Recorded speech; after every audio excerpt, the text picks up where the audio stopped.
Thank you. I will now recognize Ms. Luna for 5 minutes of questioning. Mr. Elizondo, to your knowledge, can you name the country and around time frame that the first back-engineered UAP program started? Ma'am, unfortunately, I would not be able to have that conversation in public. Can anyone on the panel name that? I cannot. None of you? Okay. This next question is for Mr. Gallaudet. To your knowledge, have any USOs ever outpaced our submarines? Yes, ma'am. At what magnitude? I don't have the exact speed, but again, a witness came to me, a credible former submarine officer who observed it on sonar data. And this was in the 80s in the North Atlantic during a storm, and it outpaced his submarine by orders of magnitude. Are you aware of any hotspots that currently exist off our shores in North America? Not with sufficiently credible data, ma'am. Okay, we've heard reports of there potentially being hotspots, maybe entry and exit points. Have you heard of any of that? I have not, ma'am, but my colleague here, Mr. Elizondo, does discuss some USO activity that he's observed in certain DoD databases.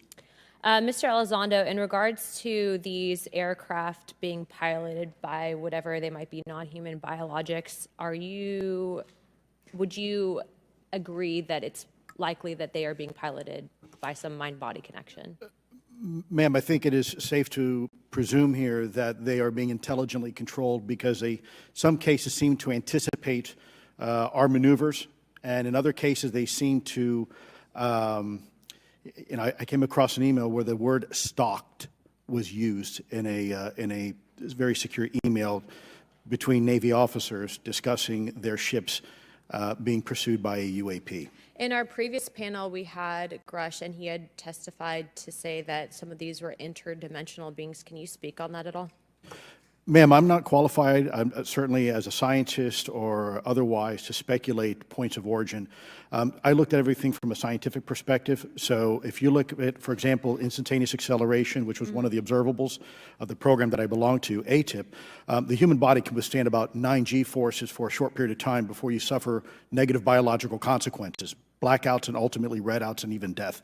Comparison, our best technology, the F-16, which is it's an older platform, but one of our most highly maneuverable aircraft, manned aircraft, made by General Dynamics, can perform about 17 or 18 G-forces before you start having structural failure, meaning that the airframe begins to disintegrate while you're flying. The vehicles we're talking about are performing in excess of 1,000, 2,000, 3,000 Gs. So would it be safe to infer that they're living craft? I'm not prepared at this point to state for the record is something alive or not, because even that definition is hard. There was a time in science we thought that life required oxygen, and we now know that's not true. There are anaerobic bacteria that thrive in oxygen environments that lack oxygen. And so also the same with photosynthesis. When I was in college, I was told everything is derived from photosynthesis as a form of energy. In reality, that's not true. There are things that live off of chemosynthesis. So we're constantly having to reevaluate our understanding of what the definition of life is. Mm-hmm. Do any of you ever come across reports from people that claim to have firsthand experiences with these entities, whatever they might be, or these aircraft, and then as a result, whether or not they're religious, find that these things will automatically disappear? Anyone, and this is open to any of you on the panel. So just real quick, because I'm running out of time. Lou?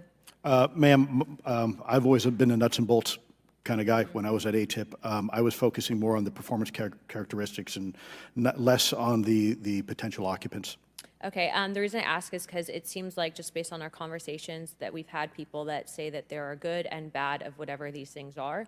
And so my concern from a national security perspective is A, that true? B, are you guys hearing the reports of that? And C, I think moving forward in regards to technology, Mr. Gold, if you can answer this real quickly, some of these aircraft, it seems that they are operating off of energy that we don't currently have. But just yes or no, in your opinion, if we were able to obtain that, would that impact humanity for the better or negative? Would certainly save us some money on funding on Artemis. Definitely. And this is a national security issue, that if there is such technology out there, we're not the only country that might have access to it. We don't want to be on the wrong end of technological surprise. Okay. Thank you guys for your time.